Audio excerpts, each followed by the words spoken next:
오늘은 사순절 네 번째 주일을 맞이하면서 다시 한번 우리를 강하게 하소서라고 하는 말씀의 제목으로 특별히 삼손에 관해 함께 살펴보면서 은혜 받는 귀한 시간이 되기를 원합니다. 아무쪼록 간절히 소망하는 것은 오늘도 말씀을 통하여 살아계신 하나님의 귀한 음성을 들을 수 있는 저와 여러분들이 되시기를 바라고, 말씀 앞에서 또 온전히 순종하면서 나갈 수 있는 그런 귀한 시간, 복된 시간이 되시기를 예수 그리스도의 이름으로 축원을 드립니다. 먼저 삼손에 대한 평가를 살펴보면은 서로 상반된 두 가지의 이야기가 상존하고 있는 것 같습니다. 첫 번째 평가는 삼손의 이야기는 실패한 한 인간의 이야기가 아니라 실패한 것처럼 보여지지만 하나님께서 성공한 인생이라고 인정해 주신 위대한 인물에 관한 이야기이다. 그리고 두 번째 서로 다른 상반된 평가 중에 하나는 하나님께서 주신 고귀한 은사와 사명을 사사로운 욕심과 욕망에 허비하다 결국에는 실패한 인생으로 끝나버린 허무한 인생의 이야기다.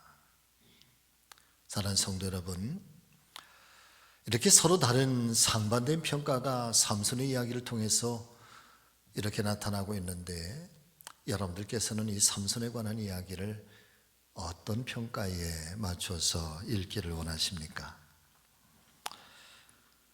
더불어서 이 말씀을 준비하면서 제 마음속에 계속적으로 이런 질문이 생겨나게 되었습니다. 첫 번째 질문은, 지금과 같은 이 코로나 시대, 또 어려운 시대에 왜 삼손에 관한 말씀을 성령께서 감동을 주셔서 이 말씀을 전하게 하시는 것일까라고 하는 질문이고, 두 번째는 이 삼손에 관한 이 이야기가 오늘을 살아가고 있는 우리 교회와 그리고 사랑하는 성도들에게 어떤 의미가 있는 것일까, 왜 필요한 것일까라고 하는 그런 생각을 하면서 말씀을 준비하게 됩니다. 삼손에 관한 이야기를 가만히 묵상하면서 로마의 황제이면서 철학자였었던 마르쿠스 아우렐리우스라고 하는 사람이 전쟁의 현장 속에서 기록하며 썼다라고 하는 그의 일기, 그의 명상록이라고 하는 책의 한 대목이 떠오르게 됩니다. 어떤 사람의 그 누군가의 과오, 그 잘못들, 허물들, 그런 것들이 못마땅하면, 그런 것들이 보여지면 그 즉시 자신에게로 돌아가서 너 자신도 혹여나 돈과 쾌락과 허튼 명성 등을 선으로 여기고 그와 비슷한 과오를 저지르고 있지는 않은지 자기 스스로 반성해 보라.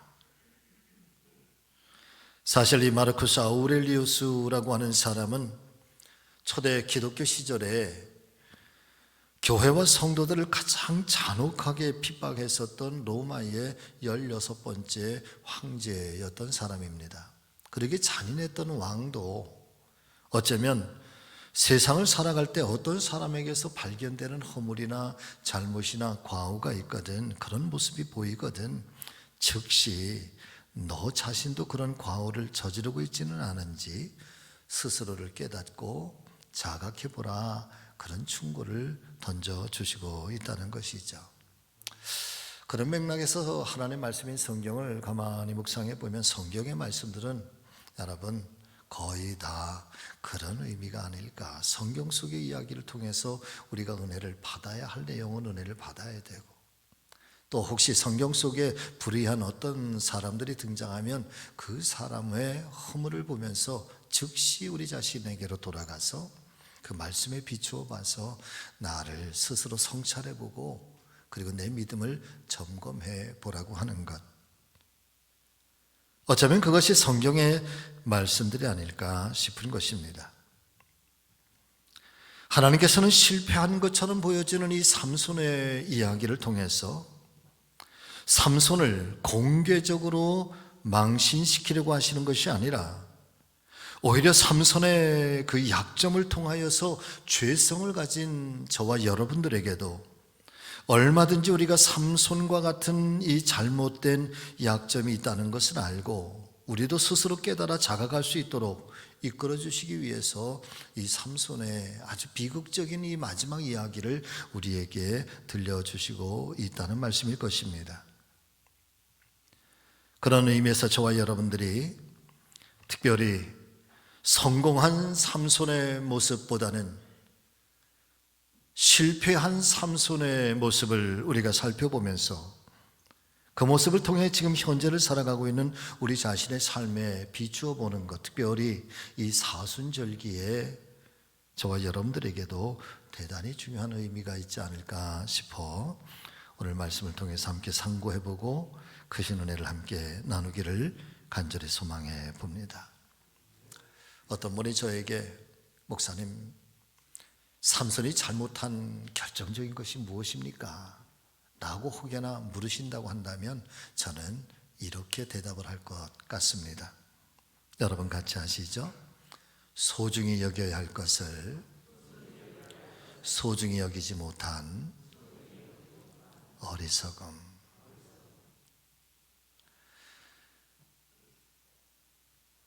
정말 하나님의 사람들이 소중하게 여겨야 할 것들을 귀하게 여기지 않아서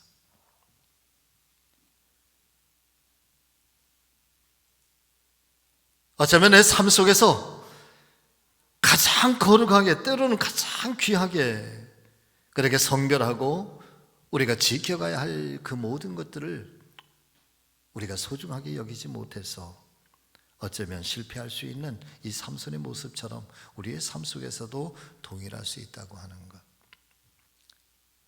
자, 그렇다면 삼손이 소중하게 여기지 못한 그것은 과연 어떤 것일까? 두 가지로 함께 은혜를 나누려고 하는데, 첫 번째는 삼손은 하나님께 받은 이 선물인 은사를 소중히 여기지 않았다라고 하는 것입니다. 하나님 주신 은사를 소중하게 여기지 않았다. 사사기 13장 5절의 말씀을 보면은 하나님께서 왜 삼손에게 그런 은사를 주셨는지, 왜 그런 괴력과 같은 힘을 주셨는지 성경은 우리에게 이렇게 증거를 해주고 있습니다. 내가 임신하여 아들을 낳으리니 그의 머리 위에 삭도를 대지 마라. 이 아이는 태에서 나옴으로부터 하나님께 바쳐진 나실인이 됨이라. 그가 블레셋 사람의 손에서 이스라엘을 구원하기 시작하리라. 여러분, 이 말씀을 보면은 하나님께서는 삼손이 아직 세상 속에 태어나기도 전에 그 삼손을 향한 섭리와 하나님의 계획을 가지고 계셨다, 그렇게 말씀해 주시고 있는 것입니다. 한마디로 말씀을 드리면 삼손을 향한 하나님의 꿈이 있어서 이 삼손이 세상에 태어나기 전부터 하나님께서는 삼손에게 그런 기대감을 가지고 계셨다라고 하는 말씀인 것이지요. 첫 번째는 하나님께 바쳐진 나실인으로서의 성별된 삶. 나실인이라고 하는 것이 어떤 의미가 있는 것입니까? 말씀 그대로 너는 세상 사람들과는 다르다는 것.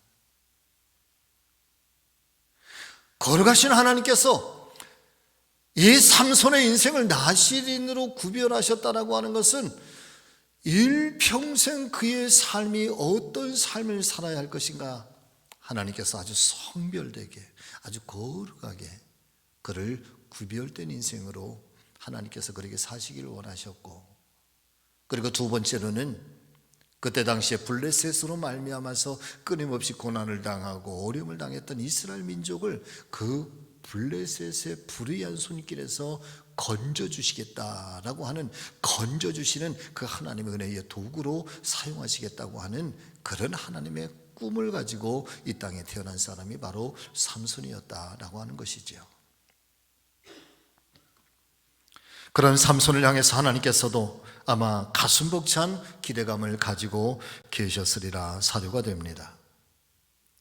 자, 그런데 불행하게도 삼손은 하나님께서 주신 그 놀라운 계획과 그 소중한 은사들을 그저 들릴라라고 하는 한 여인을 향한 그 꽁무니만 쫓아다니는데 다 허비를 해버리고, 그 결과가 결국에는 머리도 깎이고 눈도 뽑혀서 깊은 감옥에서 맷돌을 돌리는 그런 비참한 신세로 전락을 해버리고 말았으니, 사랑하는 성도 여러분, 이것은 하나님의 계획과 하나님의 꿈과는 너무나도 다른 것입니다. 앞에서 말씀을 드렸던 것처럼 이 마르쿠스 아우렐리우스의 조언을 따라서 어떤 사람, 그 누군가의 과오가 못마땅하거든, 그 허물이 보여지거든 즉시 자신에게로 돌아가서 혹여나 너도 그와 비슷한 잘못을 저지르고 있지는 않은지 스스로 반성해 보라 하신 것처럼, 여러분들이요, 지금 삼손에게서 발견되고 있는 이와 같은 실수와 실패의 모습을 통해서 저와 여러분들께서도 이런 잘못을, 이런 실수를 얼마든지 범할 수 있다는 사실을 우리 스스로가 깨닫게 되실 수 있기를 바랍니다. 혹여나 우리 자신도 하나님께서 허락해 주신 이 은혜와 은사들을 하나님 기뻐하는 일에 사용하지 않고 그저 내 욕망과 내 자신을 높이는 일에 함부로 허비하고 있지는 않은지 신실한 두려움으로 내 자신을 살펴보아야 할 것입니다. 삼손의 실패는 바로 이런 부분이었던 것이죠. 더군다나 다른 사람에게는 주지 않으셨는데 아주 특별한 그런 은혜와 은사들을 삼손에게 부어주셨는데 삼손은 그 은사를 귀하게 여기지 않았던 것입니다. 그저 당연히 내게 주어진 힘과 내게 주어진 능력으로만 착각하고 있었던 것입니다.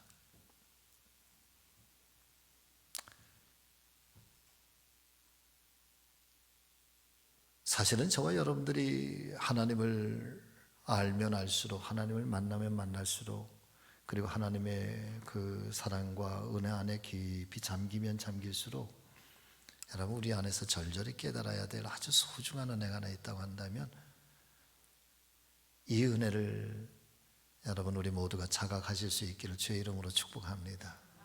이게 뭐냐 하면, 여러분 같이 해보실까요? 나의 모든 것들이 다 주님께로부터 왔으니. 아멘. 여러분 원래부터 우리의 것은 아무것도 없는 거예요. 내 것은 없어요.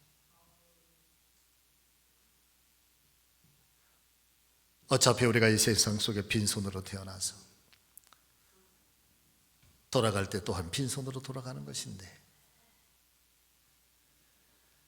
내 것이라고 하는 것은 원래부터 주어진 것이 아니라 내가 살아가는 동안에 하나님께서 적절하게 내 삶을 통하여 하나님께서 계획하시고 하나님께서 주신 그 은사들을 통해서 하나님 영광을 이루어 살라고 하시면서 우리에게 때를 따라서 가장 필요하게 적절하게 주신 은혜요, 은사요, 선물인 것을 우리가 깨달을 수 있어야 된다는 거예요.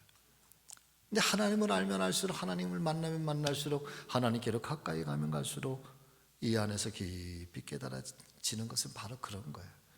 모든 건 다 그저 아버지께서 주신 은혜로구나. 그런데 삼손은 그러지 않았다는 거예요. 이 힘이 원래부터 내게 주어진 것이고,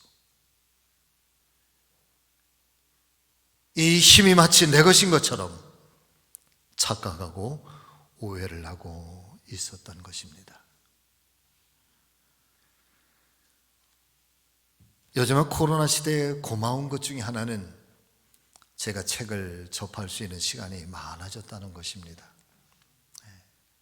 최근에 이 시대 최고의 지성이라고 일컬어지는 사람들이 강연했던 그 강연들을 쭉 모아서 발간된 책이 한 권 있었는데, 그 책의 제목이 어떻게 나를 지키며 살 것인가. 그러면서 이 어지러운 시대 속에서 어떻게 내가 누구고 또 나의 그런 자랑거리는 무엇이고 나에게 간직하고 있는 아주 특별한 나의 탤런트는 무엇이고 그것을 통해서 내가 이 인류 속에서 이 세상 속에서 어떻게 기여하는 삶을 살 것인가, 그런 인문학적 서적인데 거기에 책을 살펴보니까 서문에 이런 내용이 있습니다. 만약에 인문학적 성찰이라고 하는 말이 대부분 인문학이라고 하는 것이 나는 누구냐, 아이덴티티, 자기의 정체성을 파악하는 데서부터 출발을 해. 내가 도대체 누군가, 나는 내 삶은 어떤 의미가 있는 것인가. 여기서 이제 시작을 하고 이 질문으로부터 출발을 하는데 나는 누구냐라고 하는 여기에 머물러만 있다고 한다면 이건 대단히 이기적인 거다. 인문학은 자기 성찰에서 출발해서 이제 한 걸음 더 나아가고 한 걸음 또 더 나아가서 이웃과 그리고 세상 사람들 그리고 이 사회 속에서 여러분 같이 하십니다. 행동하고, 굉장히 중요한 의미입니다. 모든 삶의 이론과 철학, 삶의 철학은 여러분 이론으로 머물러 있는 것이 아니라 반드시 삶의 행동 그리고 실천하는 작업을 통해서 이 세상 속에서 내 삶을 통해서 어떻게 기여하는 삶을 살 것인가, 세상을 어떻게 아름답게 바꾸어가는 그런 삶을 살게 될 것인가, 이것이 인문학적 성찰인데 이 땅에 정말 최고의 지성들은 여러분 삶이 그래야 한다라고 하는 것이죠. 여러분 그런데 이 말씀이 어디에서 많이 들어보는 것 같지 않으십니까? 성경 속의 황금률이라고 불리워지는 예수님의 산상수훈의 말씀에 그 유명한 말씀, 너희는 세상의 빛이다. 그리고 너희는 세상의 소금이다. 빛이 그 빛을 잃어버리고 소금이 그 맛을 잃어버리면 도대체 이 세상 속에서 그 존재의 가치가 도대체 뭐냐 말이죠. 아니 오히려 지나가는 사람들에게 밟힐 뿐이라고. 그러면서 너희의 착한 행실을 통하여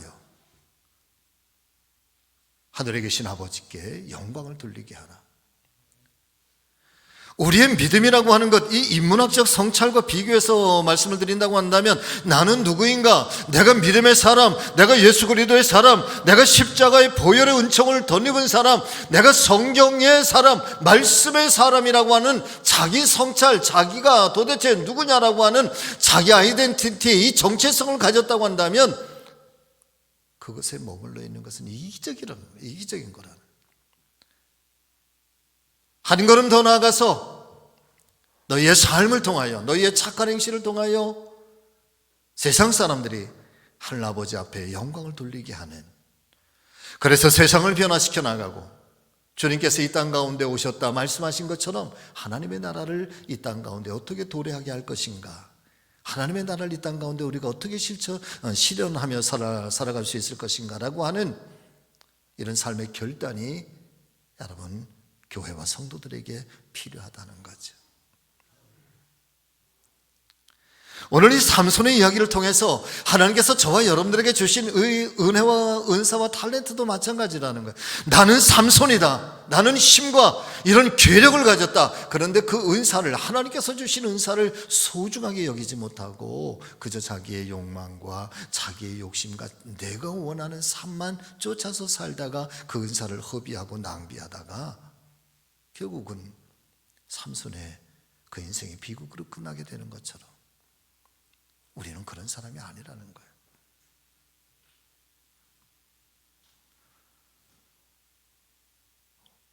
왜 하나님 나에게 놀라운 은사를 주셨는가? 왜 주셨는가? 하나님께서는 나를 통해서 이루고 싶어 하시는 하나님의 꿈은 도대체 무엇인가? 나는 지금 그 꿈을 향해서, 그 꿈을 위해서 정말 적절한 삶을 살아드리고 있는가? 여러분 담대하게 고백할 수 있는 저와 여러분 모두가 되시기를 예수님의 이름으로 축원합니다. 하나님께서 저와 여러분들에게 주신, 나에게만 주신 은사는 무엇입니까? 혹여나 잃어버리고 있는 것은 아닙니까? 놓쳐버리고 있는 것은 아닙니까? 내게 주신 은사를 가지고 하나님께서 내 삶에서 무엇을 이루시기를 원하시고 계신 것일까? 거기에 여러분 응답하시면서 그 삶을 살아드리고 계시기는 하십니까? 아유, 목사님 말 마세요. 아이고, 먹고 살기에도 바빠 죽겠어요.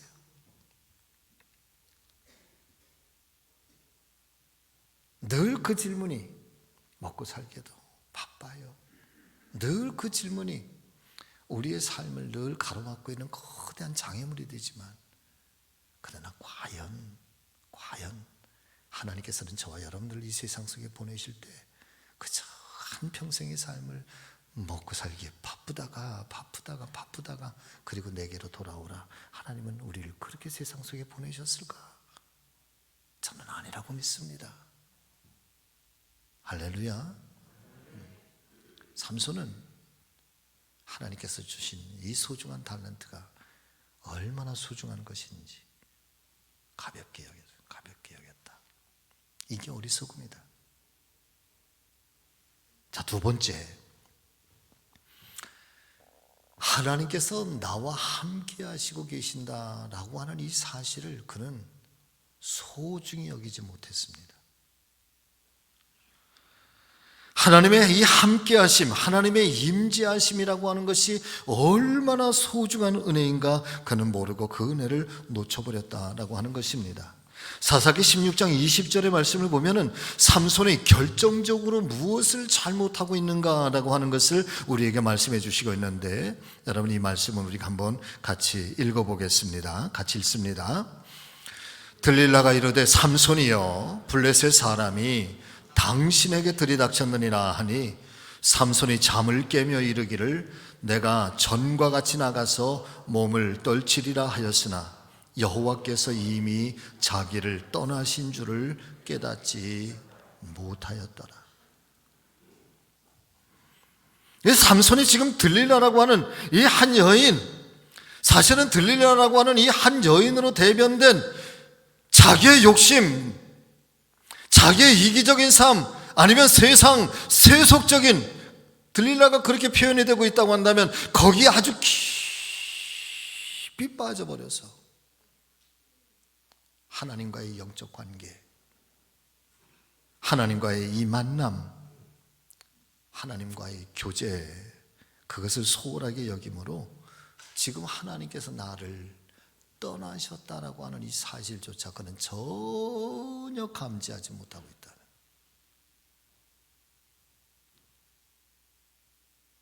내가 가지고 있는 이 괴력의 힘이 중요하지, 뭐 하나님께서 지금 나와 함께 계신가 안 계신가, 그게 뭘 그렇게 중요한가? 하나님의 임재하심을 소홀하게 여긴 결과로 나타난 비극인 것입니다.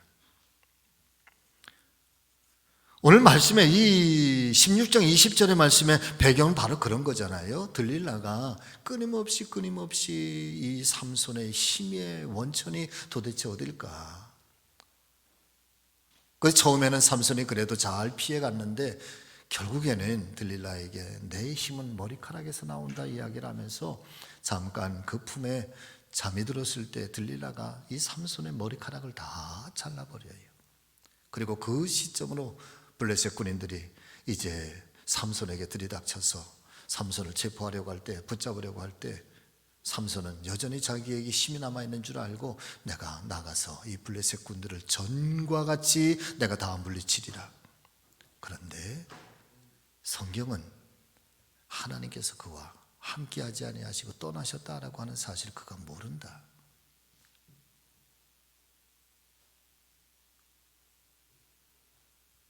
말씀을 통해서 깨닫게 되는 은혜는 바로 그런 거예요. 정말 삼손의 힘은 머리카락에서 나온 것일까? 만일에 그랬다고 한다면 이 하나님 말씀인 성경은 이렇게 기록을 했을 것입니다. 저가 이미 힘의 원천인 머리카락이 잘려져서 그의 힘이 사라졌다는 사실을 그가 알지 못하였더라. 성경은 그렇게 표현을 했을 것입니다. 그런데 하나님 말씀은 그렇게 표현을 하지 않아요. 내가 전과 같이 나가서 블레셋을 물리치리라 그랬는데 하나님께서 그와 함께 있지 아니하시고 그를 떠나셨다는 사실을 그가 모르고 있더라. 바꿔서 말씀을 드리면 진정한 삼손의 힘은 그의 머리카락에서 나오는 것이 아니라 여러분, 하나님께서 그와 함께 계셨고 하나님께서 그의 내면 속에 임재하고 계셨고 하나님께서 그를 붙잡고 계셨기 때문에 삼손에게는 힘이 있었던 것이지 그의 머리카락에서 결코 그의 힘이 나왔다는 것이 아니라는 거지. 할렐루야. 하나님이 나와 함께 계신다는 사실을 너무너무 소홀하게 여겨, 가볍게 여겨. 하나님과의 영적 관계,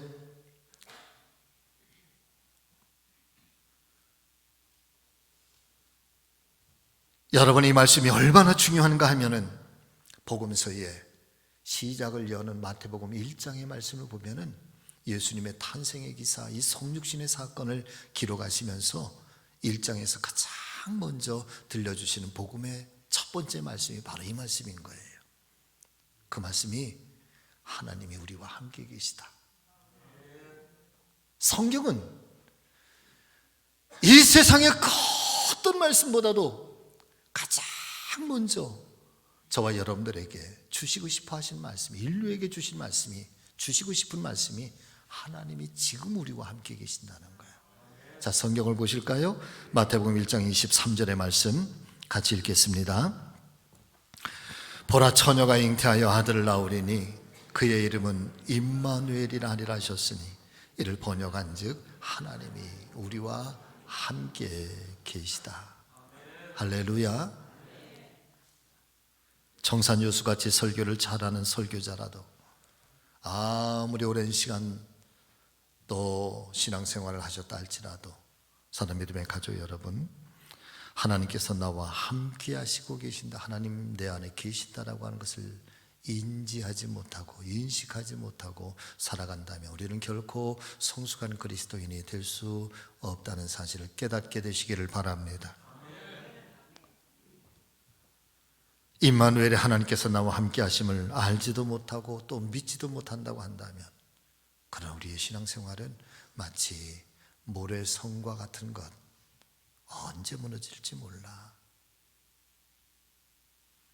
기억하시기를 예수님의 이름으로 축원합니다.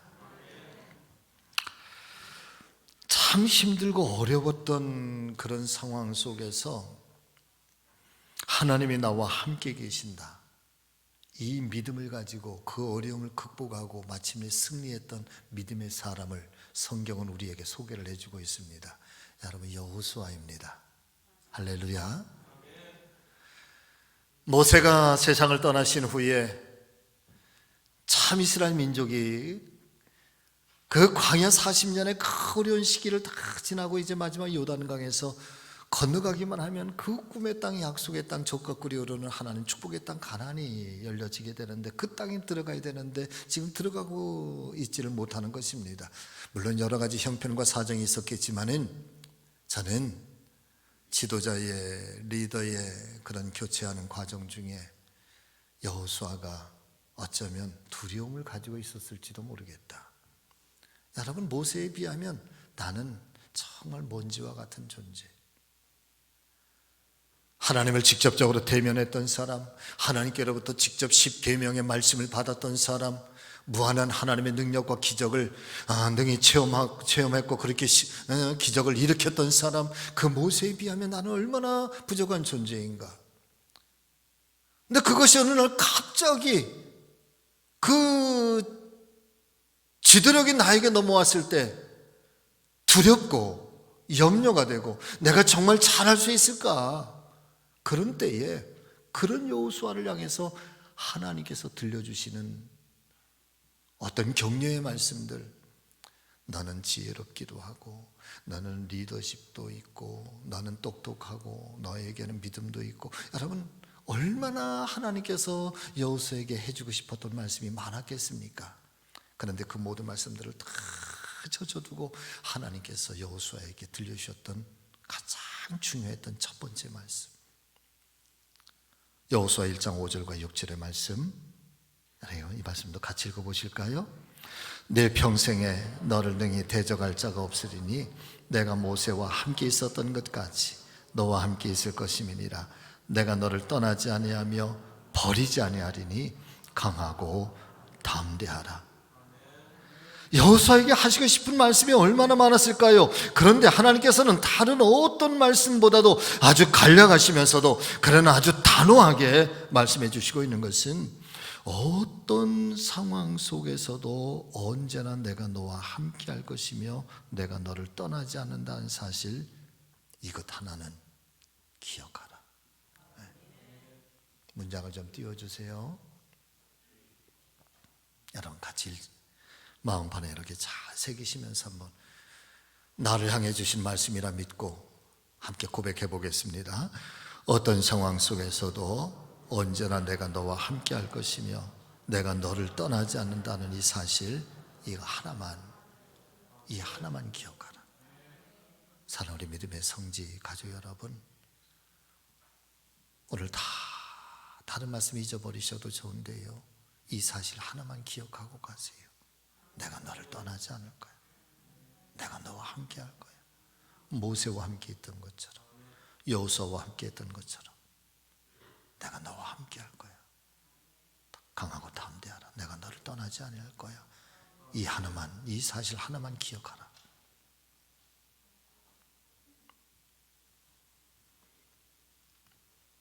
삼손의 불행은 바로 이것이었던 것입니다.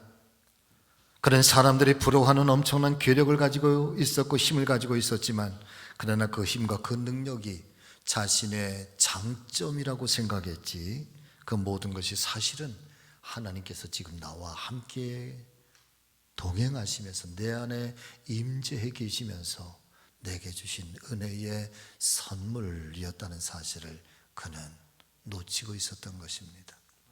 하나님의 은혜가 떠나니 여러분 그의 힘도 사라지는 거죠. 믿으시면 아멘.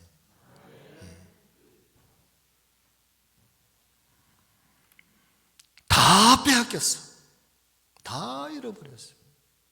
지하의 깊은 감옥에서 두 눈이 뽑히고 맷돌을 돌리고 있는 그런 처량한 신세가 되어서 그때가 되어서야 삼손은 그것이 하나님의 은혜였다는 사실을 그제서야 깨닫고 돌이켜 하나님 앞에 마지막 기도를 하나님 앞에 드리고 있는데, 그 마지막 삼손의 기도가 그렇게 애달플 수가 없어요. 이제 마지막 내가 죽음을 각오하고 내가 이렇게 하고 죽으리라. 여러분 삼손의 기도를 한번 보실까요? 사사기 16장 28절의 말씀 같이 읽습니다. 삼손이 여호와께 부르짖어 이르되 주 여호와여 구하옵나니 나를 생각하옵소서.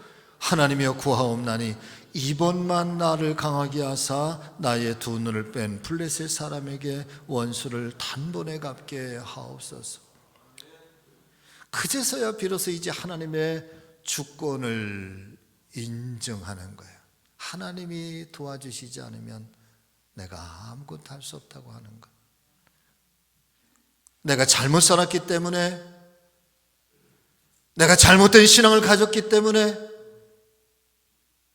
이런 현실을 맞이하게 됐다고 고백하면서 하나님 다시 한 번만 저를 생각해 주세요. 그리고 이번에 한 번만 저에게 강하게 해주세요. 근데 나를 생각하게 하소서. 여러분 이것이 영어 성경을 보니까 이렇게 표현되어 있어요. Remember me.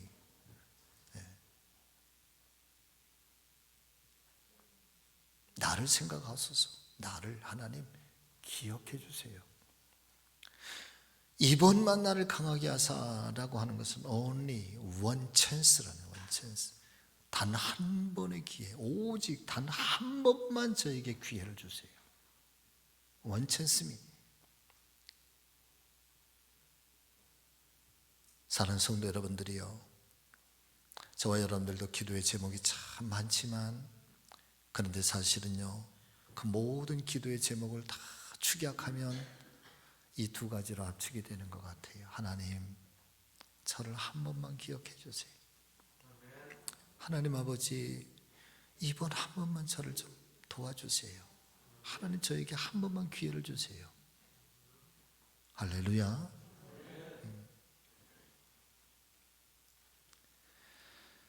아무쪼록 저와 여러분들께서 지금 참 어렵고 힘든 시대를 살아가지만 오늘 이 삼손의 말씀을 통하여서 저와 여러분들이 주시는 은사를 소홀하게 여기지 않고 하나님께서 나와 함께 하고 계신다는 사실을 늘 기억하면서 그 하나님과의 영적 교제와 만남이 끊어지지 않게 되기를 주의 이름으로 축복합니다. 더불어서 저와 여러분들께서도 Remember me, 하나님 나를 기억해 주세요. 이 마음이 Remember God, 내가 하나님을 기억하게 해주세요. 할렐루야. 내가 늘 하나님을 잊지 않고 기억하며 살게 해주세요. 이런 믿음의 고백이 이 사순절 우리 안에 되살아나실 수 있기를 예수님의 이름으로 축원합니다. 말씀을 마치겠습니다. 하나님께서 주시는 은사를 낭비하는 것, 여러분, 하나님은 절대 기뻐하지 않으십니다.